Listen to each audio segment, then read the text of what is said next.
എല്ലാവർക്കും ഇന്നത്തെ റീഡിങ്ങിലേക്ക് സ്വാഗതം. ഇന്ന് നമ്മൾ നോക്കാൻ പോകുന്നത്, നിങ്ങളിപ്പോൾ നോ കോണ്ടാക്ട് സിറ്റുവേഷനിലാണെങ്കിൽ പേഴ്സൺ നിങ്ങളിൽ നിന്ന് അകലാൻ ശ്രമിക്കുകയാണോ, അതാണ് നമ്മളിന്ന് നോക്കാൻ പോകുന്നത്. അതുമാത്രമല്ല, നമ്മളിന്ന് നോക്കാൻ പോകുന്നത്, ആദ്യം നമുക്ക് നോക്കാം ആ പേഴ്സൻ്റെ കറണ്ട് സിറ്റുവേഷൻ എന്താണ്, അല്ലെങ്കിൽ ആ പേഴ്സൻ്റെ കറണ്ട് എനർജി എന്താണെന്ന് നമുക്ക് നോക്കാം. അതിനുശേഷം നമുക്ക് നോക്കാം ആ പേഴ്സൺ നിങ്ങളിൽ നിന്ന് അകലാൻ ശ്രമിക്കുകയാണോ, അല്ലെങ്കിൽ നിങ്ങളെ മറക്കാൻ ശ്രമിക്കുകയാണോ എന്ന് നമുക്ക് നോക്കാം. അതിനുശേഷം നമുക്ക് നോക്കാം, ഇനി ആ പേഴ്സൺ നിങ്ങളെ മറക്കാൻ ശ്രമിക്കുന്നില്ല, അല്ലെങ്കിൽ നിങ്ങളിൽ നിന്ന് അകലാൻ ശ്രമിക്കുന്നില്ല എന്നുണ്ടെങ്കിൽ അതിൻ്റെ കാരണങ്ങൾ എന്താണ് എന്നും നമ്മളിന്ന് നോക്കുന്നുണ്ട്. എനിക്കിവിടെ ലഭിക്കുന്ന മെസ്സേജസ് എല്ലാം ഞാൻ നിങ്ങളോട് പറയാം. ഇതിൽ നിങ്ങൾക്ക് റെസൊനേറ്റ് ആവുന്നത് മാത്രം നിങ്ങളെടുക്കാം. റീഡിംഗ് സ്റ്റാർട്ട് ചെയ്യുന്നതിന് മുൻപ് നിങ്ങൾക്ക് ഈ റീഡിംഗ് ഇഷ്ടമാവുകയാണെങ്കിൽ, ഇതുപോലെയുള്ള റീഡിങ്സ് ഇനിയും കാണുന്നുണ്ടെങ്കിൽ ഈ ചാനൽ സപ്പോർട്ട് ചെയ്യുക. നിങ്ങളുടെ സപ്പോർട്ടാണ് എൻ്റെ മോട്ടിവേഷൻ. അതുകൊണ്ടാണ് നിങ്ങൾക്ക് ഈ റീഡിംഗ് ഇഷ്ടമാവുകയാണെങ്കിൽ ഈ ചാനലിലെ മറ്റ് വീഡിയോസും ഒന്ന് കണ്ടു നോക്കുക.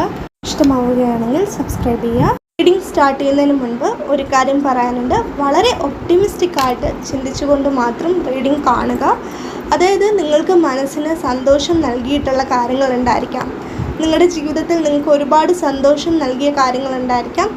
ആ കാര്യങ്ങളെക്കുറിച്ച് ചിന്തിച്ചുകൊണ്ട്, ആ പേഴ്സണെ കുറിച്ച് ചിന്തിച്ചുകൊണ്ട് അങ്ങനെ നിങ്ങൾ റീഡിംഗ് കാണുക. അതായത് നിങ്ങൾക്ക് മനസ്സിന് സന്തോഷം നൽകിയ കാര്യങ്ങളില്ലേ, അതായത് നിങ്ങളെ സന്തോഷിപ്പിച്ച ഒരുപാട് കാര്യങ്ങളുണ്ടായിരിക്കുമല്ലോ, ആ കാര്യങ്ങളെല്ലാം ചിന്തിച്ചുകൊണ്ട് അതിൻ്റെ കൂടെ തന്നെ ആ പേഴ്സണെ കുറിച്ചും ചിന്തിച്ചുകൊണ്ട്, അതായത് വളരെയധികം ഒപ്റ്റിമിസ്റ്റിക്കായിട്ട് ചിന്തിക്കുക. ഒപ്റ്റിമിസ്റ്റിക്കായിട്ട് ചിന്തിച്ചുകൊണ്ട് റീഡിംഗ് കാണുക. കാരണം എത്രത്തോളം ഒപ്റ്റിമിസ്റ്റിക്കായിട്ട് ചിന്തിക്കുമോ, അല്ലെങ്കിൽ എത്രത്തോളം നിങ്ങൾ ഒപ്റ്റിമിസ്റ്റിക്കായിട്ട് ചിന്തിക്കാൻ ശ്രമിക്കുമോ അത്രത്തോളം നല്ലതാണ്. അതുകൊണ്ടാണ് ഞാൻ പറയുന്നത്. ഈ റീഡിംഗ് കാണുന്ന എല്ലാവർക്കും നന്ദി. നമുക്ക് വേഗം തന്നെ ഇന്നത്തെ റീഡിങ്ങിലേക്ക് കിടക്കാം. ഇവിടെ എനിക്ക് മനസ്സിലാകുന്ന ഒരു കാര്യം, ആ പേഴ്സന് വിശ്വാസമുണ്ട് ആ പേഴ്സൻ്റെ സ്നേഹത്തിൽ. അതായത് ആ പേഴ്സൺ നിങ്ങളെ സ്നേഹിക്കുന്നത് വളരെയധികം സത്യസന്ധമായിട്ടാണ്. അതുകൊണ്ട് തന്നെ ആ സ്നേഹം വിജയിക്കുമെന്ന് ആ പേഴ്സണൊരു വിശ്വാസമുണ്ട്. ഒരിക്കലും ഒരു വിഷമം എനിക്കിവിടെ ഫീൽ ചെയ്യുന്നില്ല. വിഷമം ഉണ്ടായിരിക്കാം, പക്ഷേ എന്താ പറയുക, ഒരു സംശയമില്ല ആ പേഴ്സൺ. അതായത് ഇനിയൊരു നോ കോണ്ടാക്ട് സിറ്റുവേഷൻ, അതായത് ഈ ഒരു നോ കോണ്ടാക്ട് സിറ്റുവേഷൻ മാറുമോ എന്നൊന്നും ആ പേഴ്സണൊരു സംശയമില്ല. എന്തായാലും ഈ ഒരു നോ കോണ്ടാക്ട് സിറ്റുവേഷൻ മാറും എന്നാണ് ഇപ്പോൾ ആ പേഴ്സൺ ചിന്തിക്കുന്നത്. കാരണം ആ പേഴ്സൻ്റെ സ്നേഹത്തിൽ വിശ്വാസമുണ്ട്. അതായത് ആ പേഴ്സൻ്റെ ഭാഗത്തൊരു തെറ്റുമില്ല എന്ന് ആ പേഴ്സൺ ചിന്തിക്കുന്നുണ്ട്. ഇനി ആ പേഴ്സൻ്റെ ഭാഗത്ത് എന്തെങ്കിലും തെറ്റുണ്ടായിട്ടുണ്ടെങ്കിൽ തന്നെ അതൊന്നും അത്ര വലിയ തെറ്റുകളൊന്നുമല്ല. ഒരിക്കലും ക്ഷമിക്കാൻ പറ്റാത്ത തെറ്റ് അങ്ങനെയൊന്നും പറയാൻ സാധിക്കില്ല. അത്ര വലിയ തെറ്റൊന്നുമല്ല ആ പേഴ്സൺ ചെയ്തിരിക്കുന്നത്. അതുകൊണ്ട് തന്നെ എന്തായാലും ഈ ഒരു നോ കോണ്ടാക്ട് സിറ്റുവേഷൻ മാറുമെന്നാണ് ആ പേഴ്സൺ ഇപ്പോൾ ചിന്തിക്കുന്നത്. വളരെ വിശ്വാസമുണ്ട് കേട്ടോ ആ പേഴ്സണ്, വളരെ വിശ്വാസമുണ്ട്. ആ പേഴ്സൺ നിങ്ങളോട് ആ പേഴ്സൻ്റെ എന്താ പറയുക, ആ പേഴ്സൻ്റെ ഫീലിങ്സ് തുറന്നു പറയുകയാണെങ്കിൽ എന്തായാലും നിങ്ങളത് മനസ്സിലാക്കുമെന്നൊരു വിശ്വാസം ആ പേഴ്സണുണ്ട്. കാരണം ആ പേഴ്സൻ്റെ ഫീലിങ്സ് എന്ന് പറയുന്നത് വളരെ സത്യസന്ധമാണ്. ആ പേഴ്സണ് നിങ്ങളോടുള്ള സ്നേഹം എന്ന് പറയുന്നത് വളരെ സത്യസന്ധമാണ്. അങ്ങനെ സത്യസന്ധമായിട്ട് സ്നേഹിക്കുകയാണെങ്കിൽ ഒരിക്കലും ആ സ്നേഹം വെറുതെ ആവില്ല എന്നൊരു വിശ്വാസം ആ പേഴ്സണുണ്ട്. അതുപോലെ ഒത്തിരി നാളായിട്ട് ആ പേഴ്സൺ നിങ്ങളെ കാത്തിരിക്കുന്നുണ്ട്. ഒത്തിരി നാളായിട്ട് നിങ്ങളും ആ പേഴ്സണെ കാത്തിരിക്കുന്നുണ്ടായിരിക്കാം. അതുകൊണ്ട് തന്നെ സത്യസന്ധമായിട്ടുള്ള ആ പേഴ്സൻ്റെ കാത്തിരിപ്പ് വെറുതെ ആവില്ല എന്ന് ആ പേഴ്സണ് ഒരുപാട് വിശ്വാസമുണ്ട്. ഈ ഒരു നോ കോണ്ടാക്ട് സിറ്റുവേഷന് ശേഷം ആ പേഴ്സൻ്റെ ജീവിതത്തിൽ ആ പേഴ്സണ് കിട്ടിയ രണ്ട് പ്രധാനപ്പെട്ട കാര്യങ്ങളുണ്ട്. എന്താണെന്ന് വെച്ചാൽ, ഒരാളുടെ ജീവിതത്തിൽ പേഷ്യൻസ് എത്രമാത്രം വളരെ ഇമ്പോർട്ടൻ്റ് ആയിട്ടുള്ളൊരു കാര്യമാണ് എന്ന് ആ പേഴ്സൺ മനസ്സിലാക്കി. അതുപോലെ നമുക്ക് നമ്മുടെ കഴിവിൽ വിശ്വാസം ഉണ്ടെങ്കിൽ, അല്ലെങ്കിൽ നമുക്ക് നമ്മളിൽ വിശ്വാസം ഉണ്ടെങ്കിൽ എന്തും നേടിയെടുക്കാൻ സാധിക്കുമെന്നൊരു കോൺഫിഡൻസ് ആ പേഴ്സണ് കിട്ടി. അതായത് പേഷ്യൻസ് എന്താണ് എന്ന് ആ പേഴ്സൺ മനസ്സിലാക്കി, അതിൻ്റെ പ്രാധാന്യം എന്താണ്, അതിൻ്റെ ഇമ്പോർട്ടൻസ് എന്താണെന്ന് ആ പേഴ്സൺ മനസ്സിലാക്കി. അതുപോലെ തന്നെ ഒരാളുടെ ജീവിതത്തിൽ സത്യസന്ധത എത്രമാത്രം പ്രധാനപ്പെട്ടതാണെന്ന് ആ പേഴ്സൺ മനസ്സിലാക്കി. അതുപോലെ തന്നെ ആ പേഴ്സൺ മനസ്സിലാക്കിയിട്ടുള്ളൊരു കാര്യമാണ്, അതായത് നമുക്കൊരു കോൺഫിഡൻസ് ഉണ്ടായിരിക്കണം, നമ്മളിൽ തന്നെ നമുക്കൊരു കോൺഫിഡൻസ് ഉണ്ടായിരിക്കണം. എങ്കിൽ നമുക്ക് എന്തും അച്ചീവ് ചെയ്യാൻ സാധിക്കുമെന്നൊരു വിശ്വാസം ആ പേഴ്സണ് ഉണ്ടായി എന്നുള്ളതാണ്. ആ ഒരു വിശ്വാസം ആ പേഴ്സൺ ഇപ്പോൾ കൂടിക്കൂടി വരികയാണ്. അത് ആ പേഴ്സൻ്റെ കരിയറിലായിക്കോട്ടെ, ആ പേഴ്സൻ്റെ ജീവിതത്തിലായിക്കോട്ടെ, ആ പേഴ്സൺ വളരെയധികം ആത്മാർത്ഥമായിട്ട് ആഗ്രഹിക്കുകയാണെങ്കിൽ, അതിനുവേണ്ടി നമ്മൾ ഹാർഡ് വർക്ക് ചെയ്യുകയാണെങ്കിൽ നമ്മൾ ആഗ്രഹിക്കുന്ന എന്തും ലഭിക്കുമെന്നുള്ളൊരു വിശ്വാസം ആ പേഴ്സണുണ്ട്. എന്തുമെന്ന് പറയുമ്പോൾ എന്ത് നല്ല നല്ല കാര്യങ്ങളായിക്കോട്ടെ, അതായത് നമ്മൾ ആഗ്രഹിക്കുന്ന നല്ല നല്ല കാര്യങ്ങൾ വളരെ സത്യസന്ധമായിട്ട് നമ്മൾ ഹാർഡ് വർക്ക് ചെയ്യാൻ തയ്യാറാണെങ്കിൽ നമ്മൾ ആഗ്രഹിക്കുന്നതെല്ലാം തന്നെ, എല്ലാ നല്ല നല്ല കാര്യങ്ങളും തന്നെ നമുക്ക് ലഭിക്കുമെന്നൊരു വിശ്വാസം ആ പേഴ്സണുണ്ട്. നമുക്കെന്ന് പറയുമ്പോൾ ആ പേഴ്സണ് ലഭിക്കുമെന്നൊരു വിശ്വാസം ആ പേഴ്സണ് ഉണ്ട് എന്നുള്ളതാണ്. ഈ ഒരു സമയത്ത് ആ പേഴ്സൺ ചിന്തിക്കുന്നത് ആ പേഴ്സണെ കുറിച്ചും ആ പേഴ്സൻ്റെ സ്നേഹത്തിനെ കുറിച്ചും മാത്രമല്ല, നിങ്ങളെക്കുറിച്ചുമാണ്. അതായത് നിങ്ങൾ എത്ര സത്യസന്ധരായിട്ടുള്ള ആൾക്കാരാണ്, നിങ്ങൾ എത്രമാത്രം ആ പേഴ്സണെ സ്നേഹിച്ചിരുന്നു, അല്ലെങ്കിൽ ഇപ്പോഴും നിങ്ങൾ ആ പേഴ്സണെ സ്നേഹിക്കുന്നുണ്ടെന്ന് ആ പേഴ്സൺ വിശ്വസിക്കുന്നുണ്ട്. അതുകൊണ്ട് നിങ്ങളെക്കുറിച്ചും ആ പേഴ്സൺ ചിന്തിക്കുന്നുണ്ട്, നിങ്ങളുടെ ഭാഗത്തു നിന്ന് ആ പേഴ്സൺ ചിന്തിക്കുന്നുണ്ട്. ഇവിടെ എനിക്ക് ശക്തമായിട്ട് മനസ്സിലാവുന്ന ഒരു കാര്യം, ആ പേഴ്സൺ ഇത്രയും ഒരു കോൺഫിഡൻസ് ഉണ്ടാവാനുള്ള കാരണം, അതായത് നിങ്ങൾ ആ പേഴ്സണെ ഇനിയും കണ്ടുമുട്ടും, നിങ്ങളോട് ഇനിയും ആ പേഴ്സണ് സംസാരിക്കാൻ സാധിക്കുമെന്നൊരു കോൺഫിഡൻസ് ആ പേഴ്സൺ ഉണ്ടാകാൻ കാരണം എന്താണെന്ന് വെച്ചാൽ, ആ പേഴ്സൺ നിങ്ങളെ അറിഞ്ഞോ അറിയാതെയോ മാനിഫെസ്റ്റ് ചെയ്യുന്നുണ്ട്. ആ ഒരു മെസ്സേജ് എനിക്ക് ലഭിക്കുന്നുണ്ട്. എനിക്ക് മനസ്സിലാകുന്നത് മാനിഫെസ്റ്റേഷനെ കുറിച്ചൊക്കെ നന്നായിട്ട് അറിയാവുന്ന ഒരാളായിരിക്കാം ആ പേഴ്സൺ. അല്ലെന്നുണ്ടെങ്കിൽ ആ പേഴ്സൺ അറിഞ്ഞോ അറിയാതെയോ നിങ്ങളെ മാനിഫെസ്റ്റ് ചെയ്യുന്നുണ്ടായിരിക്കാം. അതുകൊണ്ടായിരിക്കാം ആ പേഴ്സണ് ഇത്രമാത്രം കോൺഫിഡൻസ് ഉള്ളത്. നിങ്ങൾ ഇനിയും ആ പേഴ്സണോട് സംസാരിക്കും, നിങ്ങളുടെ റിലേഷൻഷിപ്പ് മുന്നോട്ട് പോകുമെന്നൊരു വിശ്വാസം ആ പേഴ്സണ് വരാൻ കാരണം ആ പേഴ്സൺ നിങ്ങളെ മാനിഫെസ്റ്റ് ചെയ്യുന്നുണ്ടായിരിക്കാം. അതുപോലെ എനിക്ക് മനസ്സിലാകുന്നത് ആ പേഴ്സൺ എപ്പോഴും നിങ്ങളെക്കുറിച്ച് ചിന്തിക്കാറുണ്ട്. എപ്പോഴും പേഴ്സണ് തന്നെ അറിയില്ല ആ പേഴ്സൺ എന്തുകൊണ്ടാണ് നിങ്ങളെക്കുറിച്ച് ഇത്രമാത്രം ചിന്തിക്കുന്നതെന്ന്. പക്ഷേ എനിക്കിവിടെ മനസ്സിലാകുന്നത് ആ പേഴ്സൺ നിങ്ങളെക്കുറിച്ച് ഒത്തിരി ചിന്തിക്കുന്നുണ്ട്. എനിക്കിവിടെ മനസ്സിലാകുന്നത് ആ പേഴ്സൺ നിങ്ങളെക്കുറിച്ച് സ്വപ്നം കാണാറുണ്ട്, അതായത് ഡേ ഡ്രീമിങ് ചെയ്യാറുണ്ട്, പകൽക്കിനാവ് കാണാറുണ്ട്. ആ ഒരു പകൽക്കിനാവ് കാണുന്ന സമയത്ത് ആ പേഴ്സണ് കിട്ടുന്ന ഒരു സന്തോഷമുണ്ട്. അത് മറ്റാരോടും ആ പേഴ്സണ് പറഞ്ഞ് മനസ്സിലാക്കാൻ സാധിക്കില്ല. അത്രത്തോളം ആ പേഴ്സൺ നിങ്ങളെക്കുറിച്ച് ചിന്തിക്കുന്ന സമയത്തും നിങ്ങളെക്കുറിച്ച് പകൽക്കിനാവ് കാണുന്ന സമയത്തും വളരെയധികം സന്തോഷിക്കാറുണ്ട്. അതായത് നിങ്ങളെക്കുറിച്ച് ഡേ ഡ്രീമിങ് ചെയ്യുന്ന സമയത്തും ആ പേഴ്സൺ ഒരുപാട് സന്തോഷിക്കാറുണ്ട്. ആ ഒരു സന്തോഷമെന്ന് പറയുന്നത് ആ പേഴ്സൻ്റെ ജീവിതത്തിൽ ഏറ്റവും വിലപ്പെട്ട ഒന്നാണ്. നിങ്ങളെക്കുറിച്ച് ചിന്തിക്കുമ്പോൾ ആ പേഴ്സണ് കിട്ടുന്ന സന്തോഷം ആ പേഴ്സൻ്റെ ജീവിതത്തിൽ ആ പേഴ്സണ് ഏറ്റവും വിലപ്പെട്ടതാണെന്ന് പറയാം. ഈ ഒരു സമയത്ത് ആ പേഴ്സൻ്റെ കറണ്ട് എനർജി അല്ലെങ്കിൽ കറണ്ട് സിറ്റുവേഷൻ നോക്കുമ്പോൾ എനിക്കിവിടെ മനസ്സിലാകുന്നത് ആ പേഴ്സൺ വളരെയധികം ആത്മവിശ്വാസത്തോടു കൂടി ഇരിക്കുകയാണ്. അതായത് വളരെയധികം കോൺഫിഡൻസ് ഉള്ള ഒരു വ്യക്തിയാണ്. അല്ലെങ്കിൽ ഈ ഒരു സമയത്ത് ആ പേഴ്സൻ്റെ എനർജി അങ്ങനെയാണ്. ആ പേഴ്സൺ വളരെയധികം ആത്മവിശ്വാസത്തിലാണ് എന്ന് പറയാം. നിങ്ങളുടെ കാര്യത്തിൽ മാത്രമല്ല, ആ പേഴ്സൻ്റെ കരിയറിൻ്റെ കാര്യത്തിലും ആ പേഴ്സൺ വളരെയധികം ആത്മവിശ്വാസമുള്ള ഒരാളാണ്. അല്ലെങ്കിൽ ഈ ഒരു സമയത്ത് ആ പേഴ്സൻ്റെ ആത്മവിശ്വാസം ഒരുപാട് കൂടിയിട്ടുണ്ട് എന്നാണ് എനിക്കിവിടെ മനസ്സിലാകുന്നത്. മറ്റൊരു കാര്യം എനിക്കിവിടെ മനസ്സിലാകുന്നത്, ആ പേഴ്സൺ നിങ്ങളോട് പറയാൻ ആഗ്രഹിക്കുന്ന ഒരു കാര്യമുണ്ട്. ആ ഒരു മെസ്സേജ് എനിക്ക് വീണ്ടും വീണ്ടും ലഭിക്കുന്നുണ്ട്. അതുകൊണ്ട് ഞാൻ പറയുകയാണ്, ആ പേഴ്സൺ നിങ്ങളോട് പറയാൻ ആഗ്രഹിക്കുന്നത് ശരിക്കും ആ പേഴ്സൺ ഒരു പാവമാണ്. അതായത് ആ പേഴ്സൺ പുറമേ കാണിക്കുന്ന ഒരു ദേഷ്യമോ വാശിയോ ഒന്നും ശരിക്കും ആ പേഴ്സൺ ഇല്ല. അതായത് നിങ്ങളുടെ അത്ര ദേഷ്യം പോലും ആ പേഴ്സൺ ഇല്ല എന്നുള്ളതാണ്. ആ പേഴ്സൺ മേ ബി ചിലപ്പോൾ ദേഷ്യപ്പെട്ടിട്ടുണ്ടായിരിക്കാം, പക്ഷേ ആ പേഴ്സൺ മനസ്സിലാക്കിയിട്ടുള്ളൊരു കാര്യമെന്ന് പറയുന്നത് നിങ്ങളുടെ അത്ര ദേഷ്യം പോലും ആ പേഴ്സൺ ഇല്ല എന്നുള്ളതാണ്. ആ പേഴ്സൺ ശരിക്കും ഒരു പാവമാണ്. ദേഷ്യപ്പെട്ടാൽ പാവമല്ല എന്നല്ല ഞാൻ പറയുന്നത്. ആ പേഴ്സൺ പറയുന്നത് എന്താണെന്ന് വെച്ചാൽ, ആ പേഴ്സണ് നിങ്ങളുടെ അത്ര ദേഷ്യം പോലുമില്ല, നിങ്ങളുടെ അത്ര വാശി പോലുമില്ല എന്നാണ് ആ പേഴ്സൺ നിങ്ങളോട് പറയാൻ ആഗ്രഹിക്കുന്നത്. എന്ന് വെച്ചാൽ നിങ്ങൾക്ക് ഒരുപാട് വാശിയാണ്, ദേഷ്യമാണ് എന്നല്ല ആ പേഴ്സൺ പറയുന്നത്. ആ പേഴ്സണ് നിങ്ങളുടെ അത്ര വാശി പോലുമില്ല, അല്ലെങ്കിൽ നിങ്ങളുടെ അത്ര വാശിയൊക്കെ ആ പേഴ്സണും ഉള്ളൂ. അല്ലാതെ നിങ്ങളെക്കാളും ദേഷ്യമോ വാശിയോ ഒന്നും ആ പേഴ്സൺ ഇല്ല. ആ പേഴ്സൺ വെറുമൊരു പാവമാണെന്ന് ആ പേഴ്സൺ നിങ്ങളോട് പറയാൻ ആഗ്രഹിക്കുന്നുണ്ട്. ഈ ഒരു സമയത്ത് അത് നിങ്ങളോട് പറയാൻ ആ പേഴ്സൺ ആഗ്രഹിക്കുന്നുണ്ട്. മേ ബി നിങ്ങളത് സമ്മതിച്ച് കൊടുക്കണമെന്നില്ല. എനിക്ക് മനസ്സിലാകുന്നത്, ഞാൻ ഈ പറയുന്ന സമയത്ത് നിങ്ങൾ വിചാരിക്കുന്നുണ്ടായിരിക്കും, ഓ പാവമാണ്, എനിക്കറിയാമല്ലോ എത്രത്തോളം പാവമാണെന്ന് എന്ന് നിങ്ങൾ ചിന്തിക്കുന്നുണ്ടായിരിക്കാം. പക്ഷേ അത് ആ പേഴ്സൺ അറിയാം കേട്ടോ. ആ പേഴ്സൺ പാവമാണെന്ന് നിങ്ങളോട് പറഞ്ഞാലും നിങ്ങളത് വിശ്വസിക്കാൻ പോകുന്നില്ല എന്ന് ആ പേഴ്സൺ അറിയാം. എങ്കിലും ആ പേഴ്സൺ അത് നിങ്ങളോട് പറയാൻ ആഗ്രഹിക്കുന്നുണ്ടെന്നാണ് എനിക്കിവിടെ മനസ്സിലാകുന്നത്.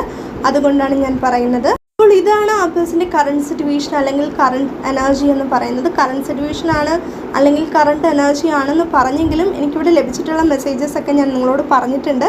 ഇനി നമുക്ക് നോക്കാം ആ പേഴ്സൺ നിങ്ങളിൽ നിന്ന് അകലാൻ ശ്രമിക്കുകയാണോ എന്ന്.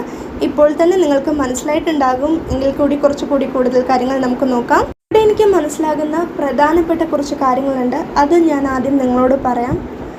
ഒന്നാമതായിട്ട് എനിക്കിവിടെ മനസ്സിലാകുന്നത് ഇതൊരു സ്പിരിച്വൽ കണക്ഷൻ ആയിരിക്കാം. എല്ലാവർക്കും ഇത് റെസനേറ്റ് ആവണമെന്നില്ല. പ്രത്യേകിച്ചും ട്വിൻ ഫ്ലെയിമിൻ്റെ എനർജിയാണ് എനിക്കിവിടെ കൂടുതലായിട്ട് ലഭിക്കുന്നത്. സോൾമേറ്റിൻ്റെ എനർജി എനിക്ക് ലഭിക്കുന്നില്ല, ട്വിൻ ഫ്ലെയിമിൻ്റെ എനർജിയാണ് ലഭിക്കുന്നത് എന്ന് വിചാരിച്ചിട്ട് എല്ലാവർക്കും ഇത് റെസനേറ്റ് ആവണമെന്നില്ല, എല്ലാവരും ട്വിൻ ഫ്ലെയിം ആയിരിക്കണമെന്നില്ല. പക്ഷേ ആ ഒരു മെസ്സേജ് എനിക്ക് ലഭിക്കുന്നുണ്ട്. അല്ലെങ്കിൽ ആ പേഴ്സൺ എങ്ങനെ വിചാരിക്കുന്നുണ്ടായിരിക്കാം, അല്ലെങ്കിൽ നിങ്ങളങ്ങനെ വിചാരിക്കുന്നുണ്ടായിരിക്കാം, അല്ലെങ്കിൽ നിങ്ങൾ രണ്ടുപേരും അങ്ങനെ ഈ ഒരു സമയത്ത് വിചാരിക്കുന്നുണ്ടായിരിക്കാം, അല്ലെങ്കിൽ വിചാരിച്ചിട്ടുണ്ടാവാം. ആ ഒരു മെസ്സേജ് എനിക്ക് ലഭിക്കുന്നുണ്ട്. മേ ബി നിങ്ങൾ വിചാരിച്ചിട്ടുണ്ടാവില്ല, പക്ഷേ ആ പേഴ്സൺ അങ്ങനെ വിചാരിച്ചിട്ടുണ്ടാവാം, അല്ലെങ്കിൽ ആ പേഴ്സൺ അങ്ങനെ വിശ്വസിക്കുന്നുണ്ടാവാം. ആ ഒരു മെസ്സേജ് എനിക്ക് ലഭിക്കുന്നുണ്ട്. അതുകൊണ്ടാണ് ഞാൻ പറയുന്നത്. രണ്ടാമതായിട്ട് എനിക്കിവിടെ മനസ്സിലാവുന്ന ഒരു കാര്യം, ഈ റിലേഷൻഷിപ്പിലൊരു ബാലൻസ് ഇല്ലായിരുന്നു എന്ന് നിങ്ങൾക്ക് തോന്നിയിട്ടുണ്ടായിരിക്കാം, അല്ലെങ്കിൽ ആ പേഴ്സണ് തോന്നിയിട്ടുണ്ടായിരിക്കാം. ആ ഒരു മെസ്സേജ് എനിക്കിവിടെ ലഭിക്കുന്നുണ്ട്. മറ്റൊരു കാര്യം എനിക്കിവിടെ മനസ്സിലാവുന്നത്, മേ ബി ആ പേഴ്സൺ കുറച്ച് പൊസസീവ് ആയിരുന്നിരിക്കാം, അല്ലെങ്കിൽ നിങ്ങൾ അങ്ങനെ ആയിരിക്കാം, അല്ലെങ്കിൽ നിങ്ങൾ രണ്ടുപേരും അങ്ങനെ ആയിരിക്കാം. പക്ഷേ കൂടുതലായിട്ടും എനിക്കിവിടെ മനസ്സിലാവുന്നത് ആ പേഴ്സണാണ് കുറച്ച് പൊസസീവ് എന്നുള്ളത്. ചിലപ്പോൾ നിങ്ങൾക്ക് തോന്നിയിട്ടുണ്ടായിരിക്കാം ഇത്രത്തോളം പൊസസീവ് ആവേണ്ട ആവശ്യമുണ്ടോ എന്ന് നിങ്ങൾക്ക് തോന്നിയിട്ടുണ്ടായിരിക്കാം. ആ ഒരു മെസ്സേജ് എനിക്ക് ലഭിക്കുന്നുണ്ട്.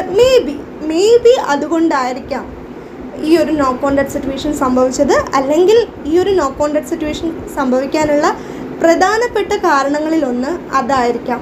മറ്റൊരു കാര്യം എനിക്കിവിടെ മനസ്സിലാവുന്നത്, ചെറിയ ചെറിയ കാര്യങ്ങൾക്ക് നിങ്ങൾ തമ്മിൽ വഴക്കുണ്ടായിട്ടുണ്ടായിരിക്കാം. ചെറിയ കാര്യങ്ങളായിരിക്കാം.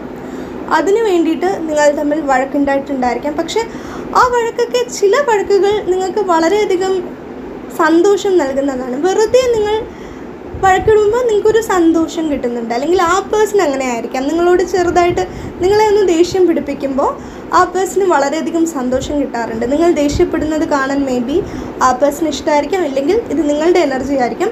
അങ്ങനെ നിങ്ങൾ വഴക്കിട്ടിട്ടുണ്ട്, ചെറിയ ചെറിയ വഴക്കുകൾ. അല്ലാതെ നിങ്ങൾ വഴക്കിട്ടിട്ടുണ്ട്, പക്ഷേ ചെറിയ ചെറിയ കാര്യങ്ങൾക്കാണ് വഴക്കിട്ടിട്ടുള്ളത് എന്നാണ് എനിക്കിവിടെ മനസ്സിലാവുന്നത്.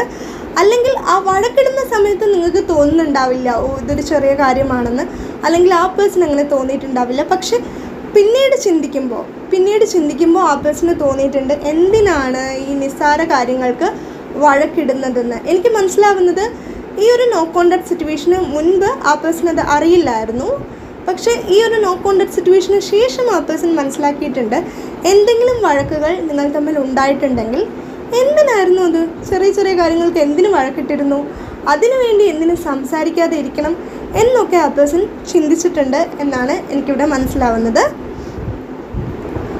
ഈ ഒരു വഴക്കിൻ്റെ പേരിൽ സംസാരിക്കാതെ ഇരിക്കേണ്ട യാതൊരു ആവശ്യവും ഇല്ലായിരുന്നു എന്ന് ആ പേഴ്സൺ മനസ്സിലാക്കുന്നുണ്ട്. ഇവിടെ മനസ്സിലാകുന്ന ഒരു കാര്യം എന്താണെന്ന് വെച്ചാൽ, ആ പേഴ്സൺ പറയുന്നത് മാത്രമാണ് ശരി എന്ന് ചിന്തിക്കുന്ന ഒരു സ്വഭാവം ഉണ്ടായിരുന്നിരിക്കാം. മേ ബി നിങ്ങൾക്കും അതുണ്ടായിരുന്നിരിക്കാം. പക്ഷേ ആ പേഴ്സൺ ഇപ്പോൾ മനസ്സിലാക്കുന്നത് നമുക്ക് മനുഷ്യരാണ്, തെറ്റ് പറ്റും, എപ്പോഴും നമ്മൾ പറയുന്നത് ശരിയായിരിക്കണമെന്നില്ല. അപ്പോൾ എപ്പോഴും നമ്മുടെ ഭാഗത്ത് മാത്രമാണ് ശരി എന്ന് വിചാരിക്കരുത് എന്ന് ആ പേഴ്സൺ മനസ്സിലാക്കുന്നുണ്ട്. അതായത് തെറ്റുകൾ പറ്റാം, മിസ്റ്റേക്സ് സംഭവിക്കാം. അതായത് നമുക്ക് ഒരിക്കലും തെറ്റ് പറ്റില്ല എന്നൊന്നും നമുക്ക് പറയാൻ പറ്റില്ല. നമ്മുടെ ഭാഗത്തും തെറ്റുണ്ടായിരിക്കാം. പക്ഷേ ആ തെറ്റ് നമ്മൾ സമ്മതിക്കുമ്പോഴാണ് അവിടെ എന്താ ഉണ്ടാവുന്നത്, ഈ ഒരു വഴക്ക് മാറുക. അല്ലെങ്കിൽ ഞാൻ തെറ്റൊന്നും ചെയ്തിട്ടില്ല എന്ന് പറഞ്ഞുകൊണ്ടിരിക്കുകയാണെങ്കിൽ ആ വഴക്ക് കൂടുകയേ ഉള്ളൂ. ആ വഴക്ക് പിന്നെ ഒരുപാട് നാൾ നീണ്ടു നിൽക്കുകയേ ഉള്ളൂ എന്ന് ആ പേഴ്സൺ മനസ്സിലാക്കി. ഇപ്പോൾ അതായത് ഞാൻ തെറ്റൊന്നും ചെയ്തിട്ടില്ല, ഞാൻ പറയുന്നത് എപ്പോഴും ശരിയാണ് എന്ന് നമ്മൾ ചിന്തിച്ചുകൊണ്ടിരിക്കുകയാണെങ്കിൽ ഒരിക്കലും വഴക്ക് മാറില്ല, വഴക്ക് കൂടുകയുള്ളൂ, ആ വഴക്ക് നീണ്ടു പോവുകയുള്ളൂ എന്ന് ആ പേഴ്സൺ മനസ്സിലാക്കി. ആ വഴക്ക് നീണ്ടു പോയത് കൊണ്ടാണ് ഇപ്പോൾ ഈ ഒരു നോ കോൺടാക്ട് സിറ്റുവേഷൻ സംഭവിച്ചതെന്നും ആ പേഴ്സൺ മനസ്സിലാക്കിയിട്ടുണ്ടെന്നാണ് എനിക്കിവിടെ മനസ്സിലാകുന്നത്. ആ പേഴ്സൺ നിങ്ങളിൽ നിന്ന് അകലാൻ ശ്രമിക്കുകയാണോ എന്ന് ചോദിച്ചാൽ ഒരിക്കലുമല്ല. ആ പേഴ്സൺ നിങ്ങളിൽ നിന്ന് അകലാൻ ശ്രമിക്കുന്നില്ല. പക്ഷേ ആ പേഴ്സൺ ചിന്തിക്കുന്നത് ഇപ്പോൾ ഈ ഒരു സമയം നല്ലതാണ്. അതായത് ഇപ്പോൾ നിങ്ങളോട് സംസാരിക്കാതെ ഇരിക്കുകയാണെങ്കിൽ പോലും ഈ ഒരു നോ കോൺടാക്ട് സിറ്റുവേഷൻ സംഭവിച്ചത് കൊണ്ടാണല്ലോ ആ പേഴ്സൺ ഇതൊക്കെ മനസ്സിലാക്കാൻ സാധിച്ചത്. അതുകൊണ്ട് ആ പേഴ്സൺ ചിന്തിക്കുന്നത് ഇപ്പോൾ ഈ ഒരു സമയം നല്ലതാണ്, എന്ന് വിചാരിച്ചിട്ട് നിങ്ങളോട് സംസാരിക്കാതെ ഇരിക്കണം എന്ന് ആ പേഴ്സൺ ചിന്തിക്കുന്നില്ല. എത്രയും പെട്ടെന്ന് നിങ്ങളോട് സംസാരിക്കണം, ഒരു പുതിയ തുടക്കം ഈ റിലേഷൻഷിപ്പിൽ ഉണ്ടാകണമെന്ന് ആ പേഴ്സൺ ആഗ്രഹിക്കുന്നുണ്ട്. പക്ഷേ ഇനി ഒരു പുതിയ തുടക്കം ഉണ്ടാവുകയാണെങ്കിൽ ആ പേഴ്സൻ്റെ പൊസസീവ്നെസ് അത് കുറയ്ക്കാൻ ശ്രമിക്കുമെന്നുള്ളതാണ്. മറ്റൊരു കാര്യം എനിക്കിവിടെ മനസ്സിലാകുന്നത്, നിങ്ങൾ എന്തൊരു കാര്യം പറയുകയാണെങ്കിലും അത് ആ പേഴ്സൺ കേൾക്കും, കേട്ടിട്ട് മനസ്സിലാക്കാൻ ശ്രമിക്കും നിങ്ങൾ എന്താണ് പറയുന്നത്. അല്ലാതെ നിങ്ങൾ എന്തെങ്കിലും സംസാരിച്ചുകൊണ്ടിരിക്കുന്ന സമയത്ത് ചാടിക്കറി സംസാരിക്കില്ല. നിങ്ങൾക്ക് എന്താണോ പറയാനുള്ളത് അത് മുഴുവനായിട്ടും ആ പേഴ്സൺ കേൾക്കും, കേട്ട് മനസ്സിലാക്കും. എന്നിട്ട് മാത്രമേ ആ പേഴ്സൺ തിരിച്ച് നിങ്ങളോട് എന്തെങ്കിലും സംസാരിക്കുകയുള്ളൂ.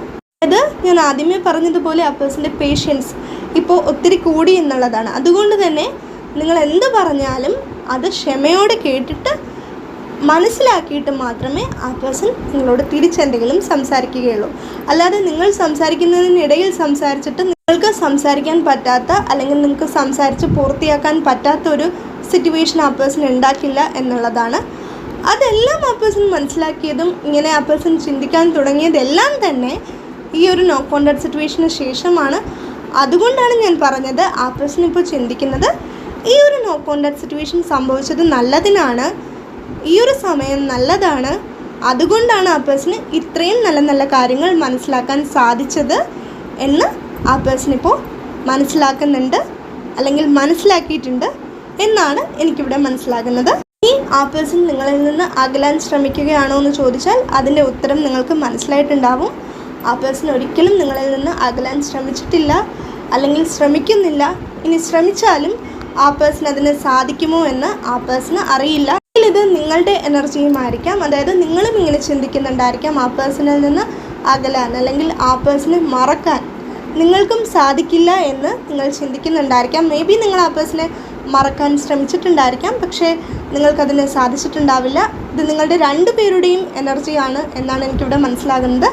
ആ പേഴ്സണും നിങ്ങളെ മറക്കാൻ സാധിക്കില്ല, അല്ലെങ്കിൽ നിങ്ങളിൽ നിന്ന് അകലാൻ സാധിക്കില്ല. അതുപോലെ നിങ്ങൾക്കും ആ പേഴ്സണെ മറക്കാനോ ആ പേഴ്സണിൽ നിന്ന് അകലാനോ സാധിക്കില്ല എന്നാണ് എനിക്കിവിടെ മനസ്സിലാകുന്നത്. അതായത് ആ ഒരു മെസ്സേജാണ് എനിക്കിവിടെ ലഭിക്കുന്നത്. അതുകൊണ്ടാണ് ഞാൻ പറയുന്നത്. നിങ്ങൾക്ക് റെസനേറ്റ് ആവുന്നുണ്ടെങ്കിൽ അതെടുക്കും. നമുക്ക് നോക്കാം എന്തുകൊണ്ടാണ് ആ പേഴ്സണ് നിങ്ങളിൽ നിന്ന് അകലാൻ സാധിക്കാത്തത് എന്ന്. അതായത് അതിൻ്റെ കാരണങ്ങൾ എന്താണ് എന്ന് നമുക്ക് നോക്കാം. എന്തുകൊണ്ടാണ് ആ പേഴ്സണ് നിങ്ങളെ മറക്കാൻ സാധിക്കാത്തത്, അല്ലെങ്കിൽ നിങ്ങളിൽ നിന്ന് അകലാൻ സാധിക്കാത്തത്, അതിൻ്റെ കാരണങ്ങൾ എന്താണെന്ന് ചോദിച്ചാൽ എനിക്കിവിടെ മനസ്സിലാകുന്നത് ആ പേഴ്സൺ ചിന്തിക്കുന്നത് നിങ്ങളെ മറക്കാൻ മാത്രം, അല്ലെങ്കിൽ നിങ്ങളിൽ നിന്ന് അകലാൻ മാത്രം നിങ്ങൾ തമ്മിൽ ഒരു വഴക്കോ പിണക്കമോ ഇല്ല എന്ന് ആ പേഴ്സൺ ചിന്തിക്കുന്നുണ്ട്. തീർച്ചയായിട്ടും ചെറിയ ചെറിയ പിണക്കങ്ങൾ ഉണ്ടായിട്ടുണ്ടാവാം എന്ന് വിചാരിച്ച് അത് നിങ്ങളെ മറക്കാൻ മാത്രം വലിയൊരു പിണക്കമാണെന്ന് ആ പേഴ്സണ് തോന്നിയിട്ടില്ല. അതായത് നിങ്ങളോടുള്ള ആ പേഴ്സൻ്റെ സ്നേഹത്തിനേക്കാൾ, ആ പേഴ്സൻ്റെ ഇഷ്ടത്തിനേക്കാൾ വലുതല്ല നിങ്ങൾ തമ്മിലുള്ള പിണക്കമെന്ന് ആ പേഴ്സൺ ചിന്തിക്കുന്നുണ്ട്. മറ്റൊരു കാര്യം എനിക്കിവിടെ മനസ്സിലാകുന്നത്, ആ പേഴ്സണ് ഞാൻ ആദ്യമേ പറഞ്ഞതുപോലെ വളരെയധികം വിശ്വാസമുണ്ട്. നിങ്ങളെ ആ പേഴ്സണ് വളരെയധികം വിശ്വാസമുണ്ട്. അതായത് ആ പേഴ്സൻ്റെ വിഷമം നിങ്ങളോട് വന്ന് പറയുകയാണെങ്കിൽ, ആ പേഴ്സൻ്റെ ഫീലിങ്സ് നിങ്ങളോട് വന്ന് പറയുകയാണെങ്കിൽ അത് മനസ്സിലാക്കാനുള്ള ഒരു കഴിവ് നിങ്ങൾക്കുണ്ട്, അല്ലെങ്കിൽ അത് മനസ്സിലാക്കാനുള്ളൊരു മനസ്സ് നിങ്ങൾക്കുണ്ട്. ആ പേഴ്സൻ്റെ വിഷമം നിങ്ങളോട് വന്ന് പറയുകയാണെങ്കിൽ അത് മനസ്സിലാക്കാനുള്ള ഒരു കഴിവ്, അല്ലെങ്കിൽ അതിനുള്ള മനസ്സ് നിങ്ങൾക്ക് ഇപ്പോഴുമുണ്ട് എന്ന് ആ പേഴ്സൺ ചിന്തിക്കുന്നുണ്ട്. ആ പേഴ്സൺ മനസ്സിലാക്കുന്നത് ആ പേഴ്സൺ നിങ്ങൾക്ക് എത്രത്തോളം പ്രാധാന്യം ആ പേഴ്സൻ്റെ ജീവിതത്തിൽ നൽകുന്നുണ്ടോ, അല്ലെങ്കിൽ നിങ്ങൾ എത്രത്തോളം ആ പേഴ്സണ് വലുതാണ്, ആ പേഴ്സണ് പ്രിയപ്പെട്ടതാണ്, അല്ലെങ്കിൽ ആ പേഴ്സണ് വിലപ്പെട്ടതാണ് എന്ന് ആ പേഴ്സൺ ചിന്തിക്കുന്നുണ്ടോ, അത്രത്തോളം തന്നെ പ്രാധാന്യം നിങ്ങളും ആ പേഴ്സണ് നൽകുന്നുണ്ട്, അത്രത്തോളം തന്നെ ഇഷ്ടം നിങ്ങൾക്കും ആ പേഴ്സണോടുണ്ട് എന്ന് ആ പേഴ്സൺ ചിന്തിക്കുന്നുണ്ട്. അല്ലെങ്കിൽ ആ പേഴ്സണ് നിങ്ങളോടിപ്പോൾ എന്തെങ്കിലും ഒരു പിണക്കമുണ്ടെങ്കിൽ ആ ഒരു പിണക്കം നിങ്ങൾക്കുമുണ്ട്. അതായത് നിങ്ങൾ ഇഷ്ടത്തിൻ്റെ കാര്യത്തിലും ഒരുപോലെയാണ്, പിണക്കത്തിൻ്റെ കാര്യത്തിലും ഒരുപോലെയാണ്. അതായത് എത്രത്തോളം നിങ്ങൾക്ക് ആ പേഴ്സണോട് ഇഷ്ടമുണ്ടോ അത്രത്തോളം പിണക്കവുമുണ്ട്. അല്ലെങ്കിൽ ആ പേഴ്സണ് എത്രത്തോളം നിങ്ങളോട് ഇഷ്ടമുണ്ടോ അത്രത്തോളം ഇഷ്ടം നിങ്ങൾക്കുമുണ്ട്. അതുപോലെ ആ പേഴ്സൺ എത്രത്തോളം പിണക്കം നിങ്ങളോടുണ്ടോ അത്രത്തോളം പിണക്കം നിങ്ങൾക്കും ആ പേഴ്സണോടുണ്ട് എന്ന് ആ പേഴ്സണ് മനസ്സിലാകുന്നുണ്ട്. അല്ലെങ്കിൽ ആ പേഴ്സണും അത് അറിയാമെന്നുള്ളതാണ്. ആ ഒരു മെസ്സേജാണ് എനിക്കിവിടെ ലഭിക്കുന്നത്. മറ്റൊരു കാര്യം എനിക്കിവിടെ മനസ്സിലാകുന്നത്, നിങ്ങൾ നിങ്ങളുടെ വിഷമം പുറമേ കാണിക്കാത്തതാണ്. നിങ്ങൾക്ക് ആ പേഴ്സണെ ഒത്തിരി മിസ് ചെയ്യുന്നുണ്ടെന്ന് ആ പേഴ്സണ് മനസ്സിലാവുന്നുണ്ട്. അതായത് നിങ്ങൾ നിങ്ങളുടെ വിഷമം മറച്ചു വയ്ക്കുന്നുണ്ടെങ്കിൽ, അല്ലെങ്കിൽ നിങ്ങൾ ആ പേഴ്സണെ കാണാൻ ആഗ്രഹിക്കുന്നുണ്ട് പക്ഷെ നിങ്ങളത് പറയുന്നില്ല എന്നുണ്ടെങ്കിൽ അത് ആ പേഴ്സണ് മനസ്സിലാവുന്നുണ്ട്. അതുപോലെ നിങ്ങൾക്കും തോന്നുന്നുണ്ടായിരിക്കാം ആ പേഴ്സണ് നിങ്ങളെ മിസ് ചെയ്യുന്നുണ്ട്, പക്ഷെ ആ പേഴ്സൺ അത് നിങ്ങളോട് തുറന്ന് പറയുന്നില്ല എന്ന്. അതായത് ഇത് രണ്ടുപേരുടെയും ഫീലിങ്സ് മനസ്സിലാവുന്നുണ്ട്. ആ പേഴ്സൻ്റെ ഫീലിങ്സ് നിങ്ങൾക്കും മനസ്സിലാവുന്നുണ്ട്, നിങ്ങളുടെ ഫീലിങ്സ് ആ പേഴ്സണും മനസ്സിലാവുന്നുണ്ട്. കാരണം നിങ്ങൾ രണ്ടുപേരും ചിന്തിക്കുന്നത് ഒരുപോലെയാണ് എന്നാണ് ആ പേഴ്സൺ ചിന്തിക്കുന്നത്, അല്ലെങ്കിൽ നിങ്ങളും അങ്ങനെയായിരിക്കാം ചിന്തിക്കുന്നത്. ഇനി നിങ്ങളങ്ങനെ ചിന്തിക്കുന്നില്ലെങ്കിലും ആ പേഴ്സൺ അങ്ങനെ ചിന്തിക്കുന്നില്ലെങ്കിലും എനിക്കിവിടെ മനസ്സിലാകുന്നത് നിങ്ങളുടെ രണ്ടുപേരുടെയും എനർജി ഒരുപോലെയാണ് എനിക്ക് ലഭിക്കുന്നത്. മേ ബി ഈ ഒരു സമയത്ത് നിങ്ങൾ രണ്ടുപേരും ചിന്തിക്കുന്നത് ഒരുപോലെ ആയിരിക്കാം. ഈ ഒരു സമയത്തെന്ന് പറയുന്നുണ്ടെങ്കിലും ഇതൊരു ടൈംലെസ് റീഡിംഗ് ആണ്. അതുകൊണ്ട് തന്നെ നിങ്ങൾ എപ്പോഴാണോ ഈ റീഡിംഗ് കാണുന്നത് ആ ഒരു സമയത്ത് നിങ്ങൾ രണ്ടുപേരും ഒരുപോലെ ആയിരിക്കാം ചിന്തിക്കുന്നത് എന്നാണ് എനിക്കിവിടെ മനസ്സിലാകുന്നത്. എനിക്കിവിടെ മനസ്സിലാകുന്ന ഒരു കാര്യം, ആ പേഴ്സൺ ഇപ്പോൾ ചിന്തിക്കുന്നത് എത്ര പിണക്കം നിങ്ങൾ തമ്മിൽ ഉണ്ടെങ്കിലും, അല്ലെങ്കിൽ എന്തെല്ലാം തടസ്സങ്ങളുണ്ടെങ്കിലും, നിങ്ങൾ തമ്മിൽ സംസാരിക്കാൻ സാധിക്കാതെ എന്തെങ്കിലും തടസ്സങ്ങളുണ്ടെങ്കിലും, അല്ലെങ്കിൽ എന്തെല്ലാം തടസ്സങ്ങളുണ്ടെങ്കിലും നിങ്ങളുടെ സ്നേഹത്തിൽ ഒരു മാറ്റവും വരാത്തത് കൊണ്ട് തന്നെ, അല്ലെങ്കിൽ ആ പേഴ്സൺ ചിന്തിക്കുന്നത് ആ പേഴ്സൻ്റെ സ്നേഹത്തിൽ ഒരു മാറ്റവും വരാത്തത് കൊണ്ട് തന്നെ എത്ര തടസ്സങ്ങളുണ്ടെങ്കിലും, എത്ര നിങ്ങൾ തമ്മിൽ പിണക്കത്തിലാണെങ്കിലും ആ പേഴ്സൺ നിങ്ങളോട് സംസാരിക്കും, അല്ലെങ്കിൽ നിങ്ങൾ ആ പേഴ്സണോട് സംസാരിക്കുമെന്നൊരു വിശ്വാസം ആ പേഴ്സണ് വളരെയധികം ഉണ്ട് എന്നുള്ളതാണ്. അതായത് നിങ്ങളിനി ആ പേഴ്സണോട് സംസാരിച്ചില്ലെങ്കിൽ പോലും ആ പേഴ്സൺ നിങ്ങളോട് സംസാരിക്കും, അല്ലെങ്കിൽ അതിനൊരു ശ്രമം ആ പേഴ്സൺ നടത്തുമെന്നുള്ളതാണ്. അതായത് നിങ്ങളോട് സംസാരിക്കാൻ ഒരു ശ്രമം ആ പേഴ്സൺ നടത്താൻ തയ്യാറാവും എന്നുള്ളതാണ്, അല്ലെങ്കിൽ ആ പേഴ്സൺ അങ്ങനെ ചിന്തിക്കുന്നുണ്ട് ഇപ്പോൾ. പക്ഷേ എനിക്കിവിടെ മനസ്സിലാകുന്ന ഒരു കാര്യം, ഇങ്ങനെയൊക്കെ ആ പേഴ്സൺ ചിന്തിക്കുന്നുണ്ടെങ്കിൽ പോലും ആ പേഴ്സണ് അറിയില്ല എന്നാണ് ഇനി ആ പേഴ്സണ് നിങ്ങളോട് സംസാരിക്കാൻ സാധിക്കുക എന്നുള്ളത്. അതായത് ആ പേഴ്സണ് വളരെയധികം കോൺഫിഡൻസ് ഉണ്ട് ആ പേഴ്സണ് നിങ്ങളോട് സംസാരിക്കാൻ സാധിക്കുമെന്ന്. പക്ഷേ എന്നാണ് അത് സാധിക്കുക, അല്ലെങ്കിൽ അതിന് സാധിക്കുമോ എന്ന് ചിലപ്പോഴെങ്കിലും ആ പേഴ്സൺ ചിന്തിക്കാറുണ്ട്. ആ ഒരു മെസ്സേജ് എനിക്ക് ലഭിക്കുന്നുണ്ട്. പക്ഷേ ആ പേഴ്സൻ്റെ സ്നേഹത്തിൽ വിശ്വാസമുണ്ട്, നിങ്ങളെയും ആ പേഴ്സണ് വിശ്വാസമുണ്ട് എന്നുള്ളതാണ്. ആ ഒരു മെസ്സേജ് എനിക്കിവിടെ ലഭിക്കുന്നുണ്ട്. അതുകൊണ്ടാണ് ഞാൻ പറയുന്നത്, നിങ്ങൾക്ക് റെസൊനേറ്റ് ആവുന്നുണ്ടെങ്കിൽ അതെടുക്കാം. എനിക്കിവിടെ മനസ്സിലാകുന്നത് നിങ്ങൾക്കും അത് വിശ്വാസം ഉണ്ടായിരിക്കാം. അതായത് ആ പേഴ്സൺ നിങ്ങളോട് കുറച്ച് സമയം കഴിഞ്ഞിട്ടാണെങ്കിലും, അതായത് കുറച്ച് ദിവസം കഴിഞ്ഞിട്ടാണെങ്കിലും, അല്ലെങ്കിൽ കുറച്ച് നാളുകൾ കഴിഞ്ഞിട്ടാണെങ്കിലും നിങ്ങളോട് സംസാരിക്കുമെന്ന് നിങ്ങൾക്കും ഒരു വിശ്വാസം ഉണ്ടായിരിക്കാം. പക്ഷെ ചില സമയത്തെങ്കിലും നിങ്ങളും ചിന്തിക്കാറുണ്ടായിരിക്കാം, ഇനി ആ പേഴ്സൺ നിങ്ങളോട് സംസാരിക്കുമോ, അല്ലെങ്കിൽ നിങ്ങൾക്ക് ആ പേഴ്സണോട് സംസാരിക്കാൻ സാധിക്കുമോ എന്ന്. പക്ഷേ എനിക്കിവിടെ മനസ്സിലാകുന്നത് ആ പേഴ്സൺ എത്രമാത്രം ആത്മവിശ്വാസമുണ്ട് നിങ്ങളോട് സംസാരിക്കാൻ സാധിക്കുമെന്ന്, അത്രത്തോളം ആത്മവിശ്വാസം നിങ്ങൾക്കുമുണ്ട് എന്നെനിക്കിവിടെ മനസ്സിലാകുന്നുണ്ട്. എനിക്കിവിടെ മനസ്സിലാകുന്നത് നിങ്ങൾ രണ്ടുപേരും ഒരുപോലെയാണ്, അല്ലെങ്കിൽ ഞാൻ മുൻപ് പറഞ്ഞതുപോലെ നിങ്ങൾ രണ്ടുപേരും ചിന്തിക്കുന്നത് ഇപ്പോൾ ഒരുപോലെ ആയിരിക്കാം. ആ ഒരു മെസ്സേജ് എനിക്കിവിടെ വീണ്ടും ലഭിക്കുന്നുണ്ട്. അതുകൊണ്ടാണ് ഞാൻ പറയുന്നത്, നിങ്ങൾക്ക് റെസൊനേറ്റ് ആവുന്നുണ്ട് എന്ന് തോന്നുന്നുണ്ടെങ്കിൽ മാത്രം അതെടുക്കാം.